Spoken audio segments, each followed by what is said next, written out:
विधान परिषदेच्या 11 जागांसाठीच्या द्वैवार्षिक निवडणुकीसाठी आज मतदान होणार आहे। लोकसभा निवडणुकीनंतर प्रथमच महाविकास आघाडी आणि महायुती हे दोन्ही गट पहिल्यांदाच एकमेकांसमोर येणार असून वर्षाखेर होणाऱ्या विधानसभा निवडणुकांपूर्वी होणारी ही निवडणूक महत्त्वपूर्ण मानली जात आहे। मतदानाला सकाळी 9 वाजता विधान भवनात सुरुवात होईल। मतदानाची वेळ संध्याकाळी 4 वाजेपर्यंत असून त्यानंतर लगेचच मतमोजणी होणार आहे। या निवडणुकीत विधानसभेतले आमदार गुप्त मतदान करून विधान परिषदेतल्या 11 आमदारांना निवडून देतील।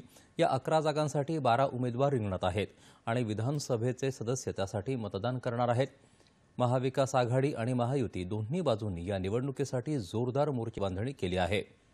महायुतीमधील घटक पक्षांमधील भाजपाकडून पंकजा मुंडे, परिणय फुके, सदाभाऊ खोत, योगेश टिळेकर आणि अमित गोरखे तर शिवसेनेकडून भावना गवळी, कृपाल तुमाने तसंच राष्ट्रवादी काँग्रेसकडून राजेश विटेकर आणि शिवाजीराव गर्जे असे 9 उमेदवार रिंगणात आहेत। महाविकास आघाडीनं 3 उमेदवार रिंगणात उतरवले असून काँग्रेसकडून प्रज्ञा सातव, शिवसेना उद्धव बाळासाहेब ठाकरे पक्षाकडून मिलिंद नार्वेकर आणि राष्ट्रवादी काँग्रेस शरदचंद्र पवार पक्षाच्या पाठिंब्यानं शेकापचे जयंत पाटील विधान परिषदेची निवडणूक लढवत आहेत। महाविकास आघाडीनं 3 उमेदवार रिंगणात उतरवल्यामुळे या निवडणुकीत रंगत निर्माण झाली आहे। काँग्रेसनं सर्व सदस्यांना आज उपस्थित राहून पक्षाच्या आदेशाप्रमाणे मतदान करण्यासाठी पक्षादेश जारी केला आहे।